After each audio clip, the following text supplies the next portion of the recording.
What are we hearing? What is the expectation as far as Lamar Jackson? So that is an interesting one. Everybody has said they think he ends up in Baltimore, right? On the franchise tag.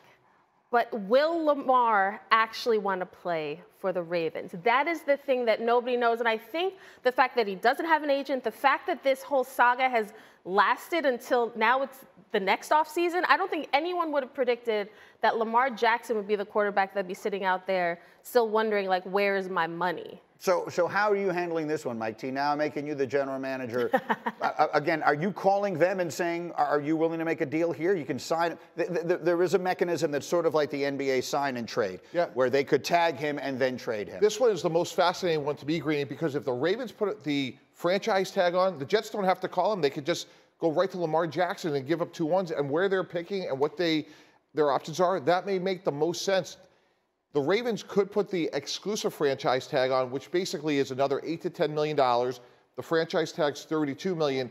The exclusive franchise tag means he can't play anyplace else.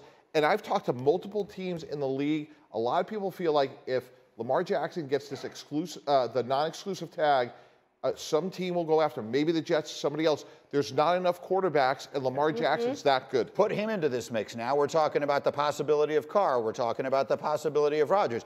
You're talking about potentially something a little more certain but very expensive with Lamar. To be clear, he's not going to play on his new team on the franchise tag. In theory, you're going to have to give him what he wants, which is the full guarantee. Yeah, you wouldn't give all that up unless you had he was your long-term answer. Right. He is the best option out there for a long-term answer. It's rare that they become available. The question for me about Lamar Jackson isn't would someone give up 2 ones if he signed the franchise tag. It's is he going to sign the franchise tag? You have to understand that you can find a player who's under contract who doesn't show up. But if he refuses to sign the franchise tag, he's not going to get paid, but he's also not going to get penalized. And then it's a staring contest between him and the Ravens. And I think that the player probably wins that staring contest because he knows that eventually they'll have to make a move, and eventually he'll become a free agent and get what he wants. Remember last offseason, last training camp, a lot of us were saying, if I'm Lamar, I'm not stepping foot on that field because that's how I will force them to give me my money. And Lamar decided to show up. And so I think watching him throughout this whole process, it now feels to have turned, like it seems like his mindset has shifted. And I think because we can't really predict what he's going to do, that's what makes it really fascinating. The one thing, he can refuse to sign the franchise tag, and I understand everything you're saying. He also hasn't made that much money. I mean, by normal human standards, he's made a lot of money. But by the standards of his talent, he's made nothing. Signing the franchise tag is a lot of money. I mean, even that would be a lot to walk away from or to refuse to sign. Let's see what winds up happening. All these things are coming quickly. Speaking of which, the clock is ticking on decision day for what's going to happen with Lamar Jackson? First of all, let me speak for Lamar Jackson. I'm speaking for him right now. Don't show your face at the building. This franchise tag hit, I know it's time to buy time and see if you can get a long-term deal done. We all understand that. Don't show your face. You played this year and were very risky and ended up injured. They are absolutely going to use that against you. The other part of this for the Baltimore Ravens is, and what my question and content has been since we've been talking about this contract, if you're not going to go with Lamar Jackson, are you blowing the whole thing up and starting over? Because that's what you're going to have to do. This offense was tailored to him. I know Greg Roman is out. You're trying to figure out who your new offensive coordinator is. You literally drafted around Lamar Jackson. You built a run game around Lamar Jackson. The tight end has been your feature in that offense, even though Bateman, I think, is a good receiver, but being injured. This is more than just, okay, we're going to get rid of this quarterback and we're going to reinsert another quarterback. That's why we're talking about what we're talking about with Jalen. These are special type guys, man. Like, you cannot double up what Lamar Jackson has done for you productivity-wise. So if you're going to go, first you got to identify a guy that you think can do that. That can do that. It's unfortunate that we haven't seen somebody do it. And then the other part is, from a football standpoint, G, beyond the contract, if you're getting rid of Lamar Jackson, you're changing your franchise. You're literally changing your organization and how y'all play football. Hey, you saw what Jalen Hurts did last year? Why y'all not doing that with Lamar Jackson? It's as simple as that. Doing what specifically? Putting that type of talent around him, spreading it out, doing RPOs, letting him take deep shots, letting his running attack be the focal point of the offense. All the stuff that Jalen Hurts did to become a second or a runner-up to MVP, Lamar Jackson can elevate his game to that level. They need to go in there, and that's where Harbaugh is from. He's from that Eagles system. Right. Go in there, break in the building, take all of their playbooks, and bring them back down to Baltimore on the cellar. Here's the question, because if he wants the Deshaun Watson contract, I get it. I fully understand. I think that he thinks there's some principle involved in this as well as all of the money. Is there a team that's going to give it to him? That's my question, Mike T. You've worked for these guys. You've been inside rooms that none of the rest of us have been in. We all know the owners don't want to do that. So it's easy to say, well, the Ravens should do it, and if not, someone else. Right. Is someone else going to do it? Yeah, I think someone else. And I'll give you a team. Maybe it's the Atlanta Falcons. Right. And going to what Swagoo was saying, I'll take the inverse of it is if they put the regular franchise tag on him, and I'm the Falcons, why not give up 2 ones for certainty? This is a young player who's been a league MVP. Imagine pairing him with some of their young talent, most notably Kyle Pitts. If I'm the Atlanta Falcons and I know I need a quarterback, this is the best option. And 2 ones could be a cheap price to pay if it works out. And the Atlanta Falcons were one of the teams that really wanted Deshaun Watson. Right. So they were willing to commit draft picks and money and all that. Here's why I keep going back to Lamar will play in Baltimore next season. Because the Ravens cannot be this stupid. Yes. That is literally the only thing on my mind, because Lamar Jackson is the system. Like, he is the system.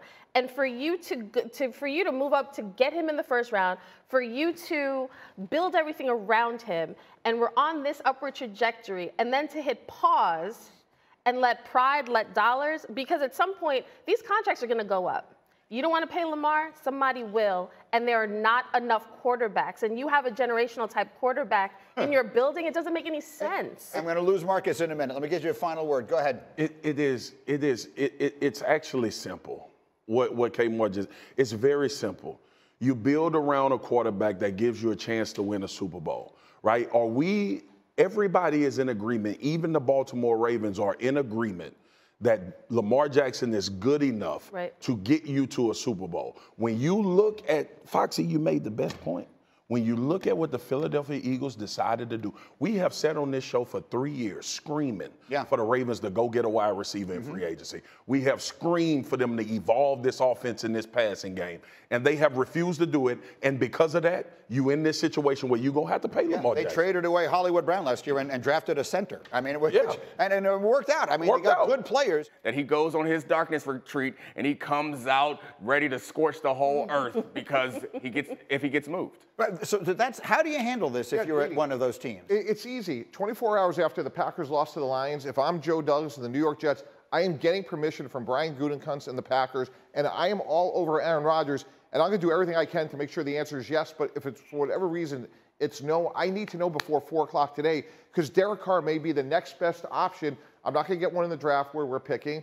And when you look at Jimmy Garoppolo and the other options, Derek Carr is your best chance. So I need to know by today about Rodgers, because I do want a bird in hand, because worst case scenario is I can't go 0 for 2. Why are you shaking your head? Mike it's his birthday, so I'll take it easy on him. But him and these artificial deadlines, like you're not gonna bully people with your artificial deadlines. I think Aaron Rodgers and Brian Gutekunst are gonna laugh at you if you say, tell me by 4 p.m. today. It's like, why? No, but then you signed Derek Carr as the No, I understand why you have this pressure. I'm just saying the idea that you're going to tell Aaron Rodgers or put pressure on them. I feel like Aaron Rodgers made it clear that he wants you to just chill out. Okay, but in your scenario, I wind up with nothing. I run the very serious. No, it's not fine. I've lived there, and it's awful. Here's the thing where I will say, in fairness to the Jets, they almost made the playoffs. Had Mike White not gotten hurt, they could actually have been a playoff team. I think in what Dominique is saying is, you have to go all in. If you want Rodgers, go all in, because this is a Jets team that has missed at the draft. They have not developed quarterbacks. You need to go for that big star, and Aaron Rodgers is it. So you have to wait. But guys, if the 4 of us were running a team in the AFC right now, knowing who we have to compete against. Patrick Mahomes, Joe Burrow, Lamar Jackson, and the rest. We need a championship caliber quarterback. Even if we have Mike White, we can't get to where we want to go. That's why I'm creating a sense of urgency with Aaron Rodgers. Yes, me too. I'm urgent. I don't know how much more urgent I can. What part of me does not seem urgent right now?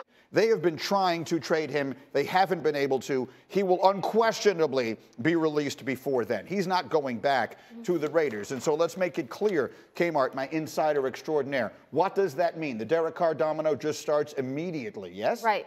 And it'll trigger some of these other quarterbacks. We talked about all the teams that need quarterbacks. Derek Carr, we at least know that the Raiders want no part of him now. So now you look at teams like the Jets, you look at the Panthers, you look all around the league, look at the Saints. I personally think the Saints really should be on the phone because when you look at Derek Carr, he's a guy who in his career has never played with a defense that ranked 20th, that ranked above 20th. The Saints, their defense they've had a top 10 defense the last 3 years, and I think that's a wonderful fit for him. Mike, you brought up New Orleans earlier as well. Yeah, I totally agree with Kmart. Dennis Allen was the head coach of the Raiders when he was drafted.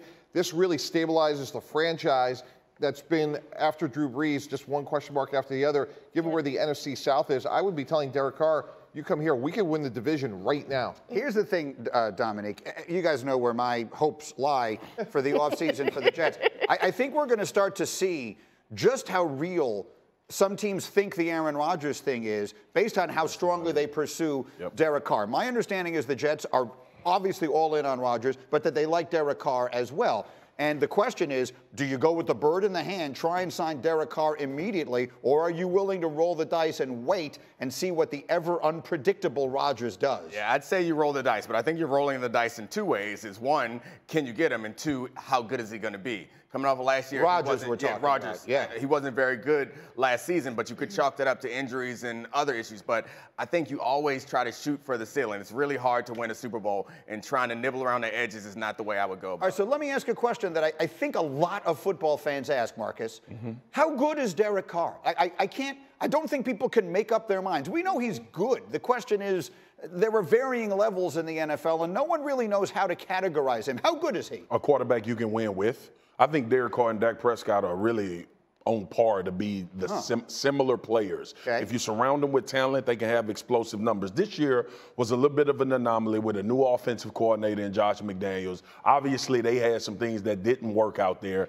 And we see, like, at the end of this year, remember, Derek Carr just got extended last year in Las Vegas. So, obviously, it was a head coach not believing in the quarterback or vice versa, thinking that they could get better at that spot. I think Derek Carr is an absolute guy you can win with. Not going to win because of, and at times he can make plays. 2 years ago, he took the Raiders to the playoffs. Yeah. Like making plays late in the game. So I think he's a really good quarterback, man. Really, the other question is, how good is Derek Carr? The other one is, what's your alternative? Right. What is your alternative? Yeah. 14 teams need a quarterback. There aren't 14 quarterbers available. No, your alternative is Plan C. Like we talked about Plan A and Plan B a little while. Once you get to C, there are a lot of letters after that, and none of them usually add up. Yeah, see you next season. Basically. That's what's Plan C. That is well played. Thank you for watching ESPN on YouTube. For live streaming sports and premium content, subscribe to ESPN+.